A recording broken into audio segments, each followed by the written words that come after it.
좌우에 계신 분들과 인사하겠습니다. 잘 오셨습니다.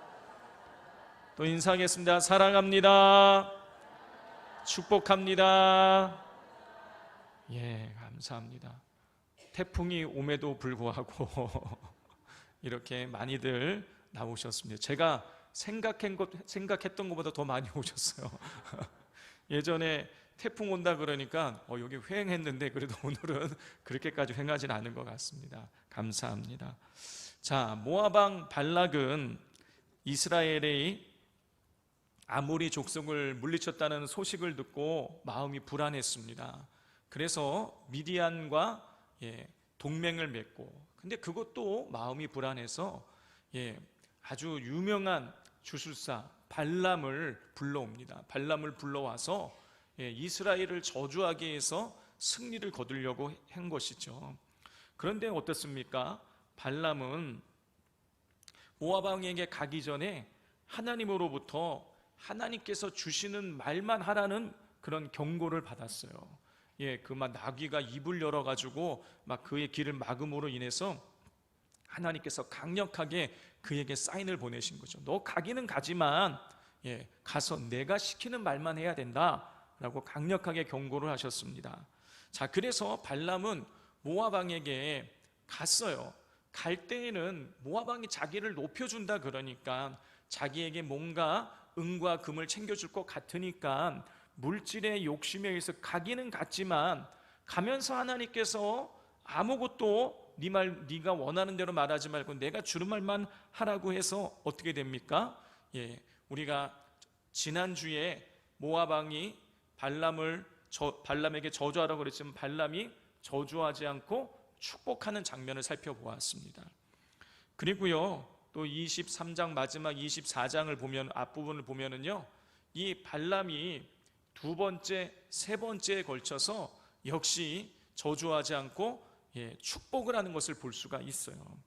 자, 이렇게 발락이 발람을 불러다가 세 번씩이나 이스라엘을 저주하게 만들려고 했는데, 발람이 계속 이스라엘을 축복하자 발락 왕이, 발가락이라고 생각하면 된다 그랬죠. 발락, 아주 나쁜 사람이에요. 이스라엘을 저주하려고 하는 그 발락 왕이 가만히 있지 않았습니다. 이렇게 반응을 보였어요. 우리 10절을 같이 읽겠습니다. 발락이 발람에게 노하여 손뼉을 치며 말하되 내가 그대를 부른 것은 내 원수를 저주하라는 것이거늘 그대가 이같이 3번 그들을 축복하였도다. 발람이 이스라엘을 축복하자 발락은요 손뼉을 치면서 불만을 나타냈어요. 자, 성경에서 손뼉을 치는 행위는요 두 가지 경우에 손뼉을 칩니다. 첫 번째는요 하나님을 찬양할 때 손뼉을 쳤어요. 그리고 두 번째는 마음에 있는 불만을 나타낼 때에 손뼉을 쳤습니다. 하나님을 찬양할 때에, 찬양을 나타낼 때에 손뼉을 칠 때라는 손뼉을 치는 것은요 타카라는 단어를 사용했어요. 타카 그러면 하나님을 찬양할 때에 손뼉을 치는 것을 의미해요. 불만을 나타낼 때는 어떤 단어를 썼냐? 사파크라는 단어를 썼어요. 자, 그러면 오늘 이 본문의 단어는 손뼉을 치다는 뭐냐? 사파크예요.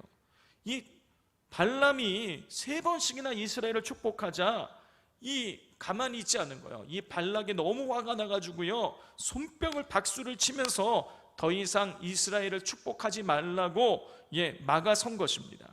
성도 여러분, 3번씩이나 하나님께서 강권적으로 역사하셔서 발람에게 이스라엘을 저주가 아니라 축복하게 만드셨다라는 것을 하셨다라는 것을 발락이 알았어요. 그렇다면 진짜 하나님이 살아계신 분이시구나 하면서 손뼉을 치며 하나님을 찬양했어야 되죠. 그런데 이 발락은요 어떻게 했습니까? 손뼉을 치면서 저주하지 않은 발람에게 화를 내었습니다. 발락이 화를 낸 이유는 자신이 원하는 일이 이루어지지 않았기 때문이에요. 자기가 원하는 대로 저주했으면 그렇게 손뼉까지 치면서 화를 내지 않았을 텐데 자기가 원하는 대로 되지 않으니까 손뼉을 치며 화를 낸 것입니다. 반면에 발람은 어땠습니까? 발람은 발락이 시키는 대로 이스라엘을 저주해서 많은 것을 얻어낼 수도 있었지만 그렇게 하지 않고 하나님이 뜻을 알고 하나님이 원하시는 대로 순종하며 이스라엘을 축복했어요. 성도 여러분, 내 뜻과 하나님의 뜻이 충돌할 때가 있습니다. 여러분, 그럴 때 우리가 어떻게 반응을 보입니까? 하나님의 뜻을 따른 발람처럼 반응을 보입니까? 아니면 자신의 뜻이 이루어지지 않아서 화를 낸 발락처럼 반응을 보이십니까? 당연히 우리는 답을 알고 있죠. 우리는 발람처럼 반응을 보여야 되는 것입니다. 내 뜻과 하나님의 뜻이 충돌할 때에 여러분, 하나님의 뜻을 따라야 되는 것이에요.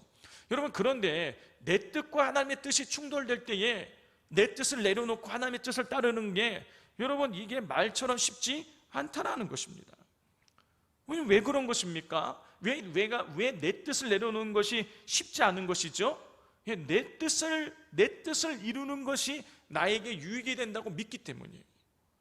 여러분, 만약에 하나님의 뜻이 이루는 것이 내 뜻을 이루는 것보다 나에게 더 유익이라고 내가 믿는다면 여러분, 내 뜻 내려놓는 게 아무런 어려움이 없을 거예요. 그런데 내 뜻을 이루는 것이 하나님 뜻을 이루는 것보다 나에게 더 유익이라고 생각이 드니까 내 뜻을 내려놓기가 참 어려운 것이죠. 근데 여러분, 정말 내 뜻을 이루는 게 정말 나에게 유익이 되는 것입니까? 내가 원하는 대로 이루어지는 것이 하나님의 뜻이 이루어지는 것보다 나에게 더 유익이 되는 것일까요? 성도 여러분, 아무리 잘나고 똑똑한 사람도요, 내일은 알 수가 없습니다. 여러분, 우리는 그냥 항상 이 현재만을 살아갈 뿐이에요. 지금 태풍이 올라와서요, 여러분 막 그 기상청에서 뭐 태풍이 어떻게 갈 것이다, 이렇게 갈 것이다 예고를 하는데요, 여러분 지금까지 예고한 게 다 틀린 거 아십니까? 오늘 아침에 일기예보를 기상청에 가서 봤을 때는요, 내일 새벽에 이 태풍이요 여수를 지나가요. 그런데 오후에 보니까요, 새벽이 아니라 7시인가 8시에 지나가게 돼 있어요. 맞히질 못하는 거예요. 뭐 컴퓨터를 동원을 해도요, 우리는 내일을 알 수가 없어요. 우리는 그냥 항상 현재만을 살아갈 뿐입니다. 그런데 하나님은 어떤 하나님이십니까? 수천 년을 내다보시고 그걸 말씀하시는 대로 그 역사를 이끌어 가시는 분이세요. 지금 내가 보기에는 내가 원하는 것이 이루어지는 것이 나에게 유익한 것처럼 보이지만 여러분, 우리의 앞날을 내다보시는 하나님 보시기에 내가 원하는 것이 내게 필요 없거나 다른 것이 필요하면 여러분, 내가 원하는 것을 이루어주지 않으시는 것입니다. 하나님은요, 여러분, 우리에게 가장 좋은 것을 주시는 분이세요. 시편 107편 9절입니다. 그가 사모하는 영혼에게 만족을 주시며 줄인 영혼에게 좋은 것으로 채워주심이로다. 마태복음 7장 11절입니다. 너희가 악한 자라도 좋은 것으로 자식에게 줄 알거든 하물며 하늘에 계신 아버지께서 구하는 자에게 좋은 것으로 주시지 않겠느냐. 하나님은요, 우리에게 좋은 것을 주시는 분이세요. 근데 여기서 좋은 것이란 내가 원하는 걸 말하는 게 아니에요. 내가 생각할 때 좋은 것을 주신다는 뜻이 아니라 하나님 보시기에 좋은 걸 주신다, 그런 뜻이에요. 성도 여러분, 하나님은 우리에게 좋은 걸 주십니다. 내가 생각하는 것보다 나에게 더 좋은 것을 우리에게 주시는 분이 우리 하나님이세요. 그러므로 여러분, 이 사실을 분명히 믿고 내 뜻과 하나님의 뜻이 충돌할 때에 하나님의 뜻을 믿고 따르실 수 있기를 바랍니다. 자, 발람 왕은 자신이 원하는 대로 일이 풀리지 않자 발람에게 화를 내었어요. 그리고 발람을 위협했습니다. 우리 11절 같이 읽겠습니다. 그러므로 그대는 이제 그대의 곳으로 달아나라. 내가 그대를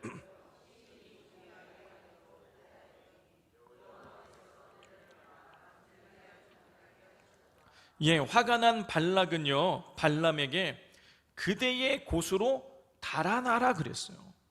그냥 그대의 곳으로 가라가 아니라 그대의 곳으로 달아나라 그랬어요. 무슨 말입니까? 원래 있었던 너가 살던 곳으로 얼른 도망치라, 그 얘기예요. 그럼 이 뜻은 무엇입니까? 계속해서 내 눈에 띄면 가만두지 않겠다라는 거예요. 자, 화가 난 발락은요, 자신이 원하는 대로 따르지 않은 발람을 위협했어요. 그리고 또 말했습니다. 내가 그대를 높여 힘이 존귀하게 하기로 내가 뜻했는데 여호와께서 그대를 막아서 존귀하지 못하게 하셨다. 발락은요, 하나님이 자신이 원하는 대로 이스라엘을 저주하기 못하게 하셨다는 것을 알고 있었어요. 여러분, 그것도 3번씩이나 알고 있었어요. 그렇다면 발락은요, 이스라엘을 저주하려는 자신의 뜻을 접고 하나님께 순종했어야 됩니다. 그런데 발락은 그렇게 하지 않았죠. 하나님은 3번씩이나 기회를 주셨지만 자신의 뜻을 꺾지 않았습니다. 그는 여전히 교만했어요. 다시 말해서 발락은 하나님의 살아계심을 알았지만, 하나님이 역사하고 계시다는 것을 알았지만 하나님께 순종하지 않았어요. 성도 여러분, 몰라서 못하는 거는 조금 이해가 됩니다. 그런데 알고 있는데 행하지 않는다? 여러분, 이건 죄가 더 큰 거죠. 몰라서 안 하는 것과 알고 있는데 안 하는 것은요, 여러분, 이건 죄질이 다른 거예요. 그런데 지금 발락은요, 알고 있어요. 하나님이 지금 발람을 막아서 이스라엘을 3번씩이나 축복하게 만드셨다는 걸 알고 있어요. 그런데 하나님께 순종하지 않는 거예요. 성도 여러분, 그런데 우리도 이 발람과 같을 때가 있지 않습니까? 하나님의 뜻이 뭔지를 알아요. 그런데 우리가 하나님의 뜻대로 하나님께 뜻대로 살아가지 않는 거죠. 여러분, 우리는 알고 있어요. 하나님과 재물을 겸하여 섬길 수 없다. 우리 알고 있어요. 그런데 어떻습니까? 하나님과 재물을 겸하여 섬기려고 할 때가 있다라는 것입니다. 내 이웃을 내 몸과 같이 사랑하라는 거 우리 알고 있어요. 그런데 어떻습니까? 여러분, 이웃이 나한테 특별히 잘못 안 해도요, 그냥 내가 보기에 내 마음에 들지 않고 내가 보기에 꼴 보기 싫으면 이웃 미워하는 거예요. 악을 악으로 갚지 말고 악을 선으로 갚으라는 거 우리 알고 있어요. 그런데 우리는 악을 악으로 갚는 것을 상식으로 알고 있습니다. 항상 기뻐하고 쉬지 말고 기도하고 범사에 감사라는 건 우리 알고 있어요. 그러나 우리는 항상 기뻐하고 쉬지 말고 기도하고 범사에 감사하지 않습니다. 왜 우리는 하나님의 뜻을 알고 있는데 왜 하나님의 뜻대로 살아가지 못하는 것일까요?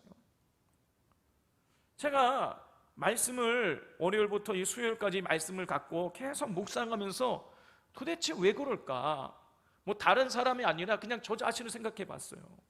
왜 하나님의 나를 향한 뜻을 알고 있는데 나는 왜 그 말씀에 알고 있는 대로 내가 살아가지 못하는 것일까? 계속해서 묵상하는 가운데에 저에게 깨달음이 있었습니다. 뭐냐? 하나님을 사랑하지 않기 때문이에요. 여러분, 우리가 진정 누군가를 사랑하게 되면 여러분, 사랑하는 사람이 원하는 삶을 살게 됩니다. 진정 내가 누군가를 사랑하게 되면 그 사람이 하지 말라는 건 하지 않게 되고 그 사람이 원하고 좋아하는 행동들을 하게 되는 것이죠. 마찬가지로 진짜 하나님을 사랑하게 되면 하나님이 원하시는 것을 나도 원하게 되고 하나님이 기뻐하시는 것을 나도 기뻐하게 되는 것이죠. 따라서 우리가 하나님의 뜻을 알면서도 행하지 않는 이유는 여러분, 하나님을 진정으로 우리가 사랑하지 않기 때문인 거예요. 여러분, 그런데 우리는 하나님을 믿는다고 하지 않습니까? 하나님 믿어서 지금 우리가 와서 지금 예배까지 드리고 있잖아요. 어떤 분들은 매일매일 새벽까지 와서 예배를 드려요. 여러분, 하나님 믿어요. 그런데 왜 우리는 하나님을 진정으로 하나님을 사랑하지 못하는 것일까요? 여러분, 그 이유는 우리가 하나님께 받은 사랑을 망각하기 때문이에요. 하나님께서 나를 어떻게 인도해 오셨는가, 그 받은 바 은혜를 잊어버리기 때문인 것입니다. 성도 여러분, 자녀가 철이 날 때가 있습니다. 자녀들이 언제 철이 나죠? 부모의 사랑을 깨달을 때예요. 부모님 나를 얼마나 사랑하시고 나를 위해서 얼마나 헌신하셨는지를 여러분 깨닫는 자녀는요, 여러분 그때 비로소 철이 나고 부모님의 뜻을 따르게 되는 것이죠. 성도 여러분, 하나님의 뜻을 아는 것만으로는 부족합니다. 우리는 영적으로 철이 나야 되는 거예요. 영적으로 철이 나서 하나님이 나를 얼마나 사랑하시는지, 지나온 세월 동안 나를 어떻게 나에게 은혜를 베푸셔서 인도해 오셨는지를 여러분 그거를 깨달아야 되는 거예요. 여러분, 그럴 때 비로소 우리는 하나님의 뜻을 우리의 삶 가운데에 온전히 이루며 살아갈 수가 있습니다. 자, 지금까지 살펴본 것처럼 모압 왕 발락은 발람이 자신의 뜻대로 이스라엘을 저주하지 않고 오히려 축복을 하자 화가 나고 발람을 위협했어요. 당장 집으로 돌아가라고 했습니다. 여러분, 이때에 발람은 이렇게 반응을 보입니다. 13절 같이 읽겠습니다. 가령 발락이 그 집에 가득한 은금을 내게 줄지라도 나는 여호와의 말씀을 어기고 선악간에 내 마음대로 행하지 못하고 여호와께서 말씀하신 대로 말하리라 하지 아니하였나이까. 발람은 발람에게 당신이 은금을 내게 줄지라도 나는 여호와의 말씀을 어기고 내 마음대로 행할 수 없다. 나는 하나님께서 말씀하시는 대로만 말할 수밖에 없다고 대답을 했습니다. 성도 여러분, 이 발람의 대답을 통해서 우리는 뭘 알 수 있습니까? 발락이 그렇게 온갖 은과 금과 높은 지위를 약속하면서 발람을 꼬드겨 오기는 했지만 자기의 뜻을 이룰 수 없었다라는 거예요. 하나님이 허락하지 않으시면 아무리 왕일지라도 자기가 가지고 있는 모든 힘을 다 동원한다고 할지라도 하나님이 허락하지 않으면 자기의 뜻을 이룰 수가 없다라는 것입니다. 성도 여러분, 우리 인생의 주권은 하나님께 있죠. 여러분, 그렇기 때문에 하나님께서 허락하지 않으시면 아무런 열매를 거둘 수가 없는 것입니다. 그러므로 우리 인생의 주권자가 되시는 여러분, 하나님보다 앞서지 말아야 되는 거예요. 하나님보다 앞서는 순간 여러분, 우리는요 아무런 열매를 거둘 수가 없어요. 여러분, 이거는 마치요 어린아이가 슈퍼를 갈 때에 엄마 손, 아빠 손 문을 놓치고 그냥 혼자서 슈퍼로 뛰어가는 거랑 똑같아요. 아무리 혼자서 슈퍼를 뛰어가도요, 그래서 자기가 원하는 걸 눈에 봐도요, 그게 자기게 될 수가 없어요. 엄마 아빠가 갈 때에 그게 자기게 되는 거예요. 여러분, 우리가 아무리 내가 원하는 것을 나 혼자서 향해 달려가도, 그리고 그것을 바로 내 눈앞에 보고 있다고 할지라도 하나님이 그것을 허락하지 않으시면 그건 절대로 내 것이 될 수가 없는 것입니다. 하나님 없는 인생은 열매 없는 인생인 거예요. 여러분, 이런 사실을 우리가 오늘 새벽에 나누었던 예레미야서 17장을 보면 알 수가 있습니다. 자, 한번 다 찾아보시죠. 예레미야서 17장 5절부터 8절입니다. 아주 귀한 말씀이에요. 우리가 마음에 새겨야 될 말씀입니다. 예레미야서 17장 5절부터 8절.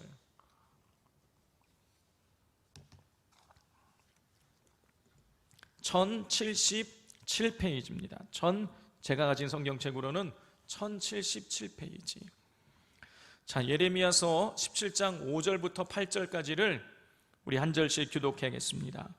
여호와께서 이와 같이 말씀하시니라. 무릇 사람을 믿으며 육신으로 그의 힘을 삼고 마음이 여호와에게서 떠난 그 사람은 저주를 받을 것이라.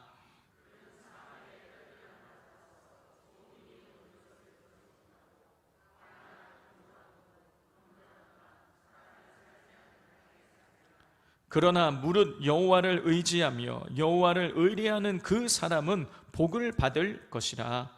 그는 물가에 심어진 나무가 그 뿌리를 강변에 뻗치고 더위가 올지라도 두려워하지 아니하며 그 잎이 청청하며 가무는 해에도 걱정이 없고 결실이 그치지 아니함 같으리라.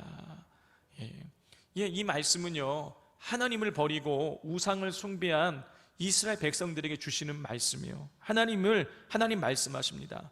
사람을 믿고 육신의 힘을 의지하고 마음이 여호와에게서 떠난 사람은 저주를 받게 될 것이다. 그런 사람은 사막의 떨기나무와 같아서 좋은 일이 오는 것을 보지 못할 것이고, 그리고 사람이 살지 않는 땅에 살게 될 것이다. 무슨 뜻입니까? 열매 없는 인생 살게 됐다는 거예요. 좋은 일이 오는 걸 보지 못한다. 열매 없는 인생을 살게 됐다는 거예요. 어떤 사람이 마음이 하나님으로부터 떠난 사람, 자기의 힘을 의지하는 사람은 열매 없는 인생을 살게 된다는 거예요. 그런 반면에 여호와를 의지하고 여호와를 신뢰하는 사람은 복을 받을 것이다. 그런 사람은, 여호와를 의뢰하고 신뢰하는 사람은 물가에 심은 나무와 같을 것이다. 여러분, 물가에 심은 나무는 어떻습니까? 오늘 성경에 보면 더위가 와도 가뭄이 와도 잎이 청청하고, 그리고 뭐라 기록되어 있습니까? 결실이 그치지 않을 것이다. 성도 여러분, 하나님이 아니라 사람을 의지하면 사막의 떨기나무와 같이 인생에 아무런 열매를 거둘 수가 없습니다. 그러나 하나님을 의지하면 물가에 심긴 나무처럼 어떠한 환난이 와도 결실이 그치지 않게 되는 것이죠. 여러분, 그러므로 하나님 없는 10발자국보다 하나님과 함께하는 한 발자국 걷기를 힘쓰실 수 있기를 바랍니다. 발락이 이스라엘을 저주하지 않고 축복했다고 발람을 타박하자 발람은 자신이 하나님께서 말씀하신 대로만 말할 수밖에 없다고 말한 이후에 마지막으로 발락에게 먼 미래의 일에 대해서 예언을 하기 시작합니다. 우리 17절부터 19절까지를 교독하겠습니다. 내가 그를 보아도 이때의 일이 아니면 내가 그를 바라보아도 가까운 일이 아니로다. 한 별이 야곱에게서 나오며 한 규가 이스라엘 길에서 일어나서 모압을 이쪽에서 저쪽까지 쳐서 무찌르고 또 셋의 자식들을 다 멸하리로다.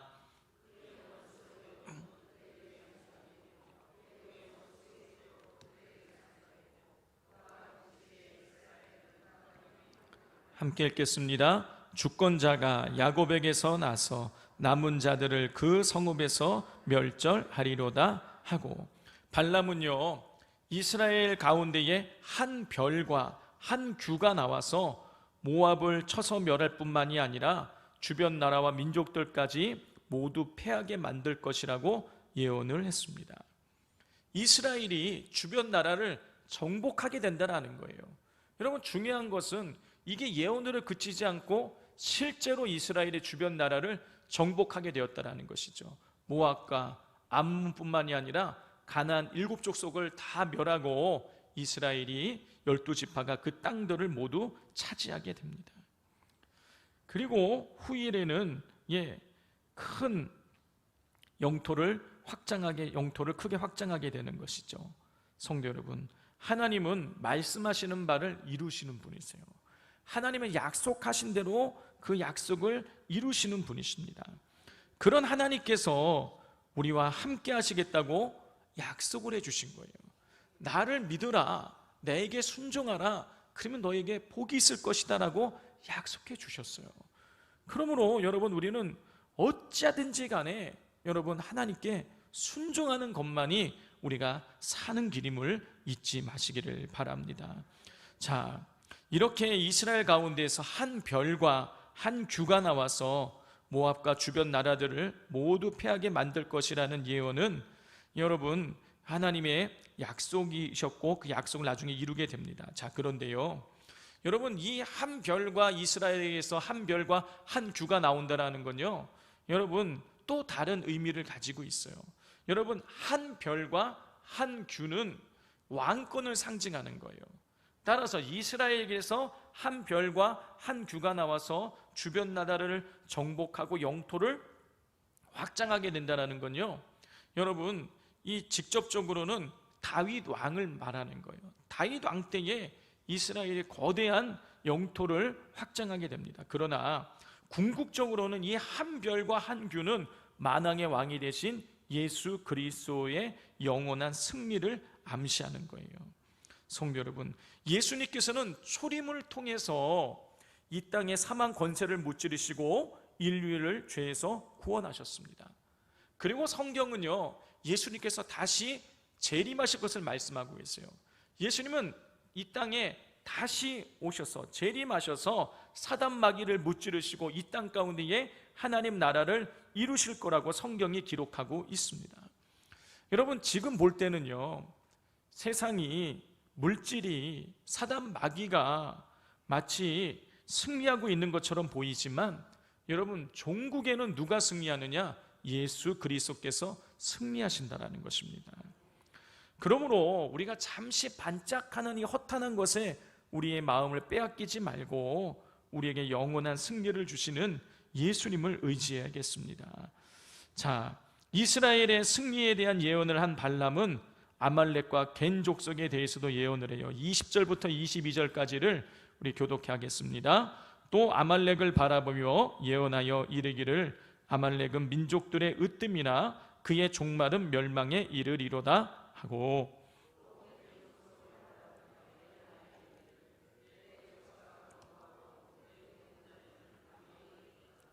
함께 읽겠습니다. 그러나 가인이 쇠약하리니 나중에는 아수르의 포로가 되리로다 하고, 하나님께서는요 발람을 통해서 아말렉과 겐 족속에 대한 예언을 하십니다. 아말렉은 민족들 중에 으뜸이었으나 종국에는 멸망당하게 될 것이다. 겐 족속은 단단한 바위 위에 터를 잡고 있으나 나중에는 약해져서 아수르의 포로로 끌려가게 될 것이다. 성도 여러분, 아말렉은 으뜸이었고 겐 족속은 반석 위에 기초를 잡고 있었어요. 나름대로 잘 나가고 있었습니다. 그러나 그들은 하나님의 백성 이스라엘을 대적했어요. 그렇게 되므로 결국 하나님께 의해서 멸망을 당하게 되는 것이죠. 여러분, 하나님 없는 삶은요 모래 위에 집을 지은 것과 똑같습니다. 당장은 잘 나가는 것처럼 보이지만 여러분, 하나님 없는 삶은 결국에는 무너져 내릴 수밖에 없는 것입니다. 그러므로 여러분, 날마다 하나님께 순종해야 돼요. 오늘 이 본문 말씀 어떻습니까? 처음부터 끝까지 하나님 말씀에 순종해야 된다는 것, 하나님보다 앞서면 안 된다는 사실을 우리에게 말씀하고 있습니다. 여러분, 이 말씀을 가슴에 새기고 오늘 이 시간 같이 찬양하며 기도하는 시간을 갖도록 하겠습니다.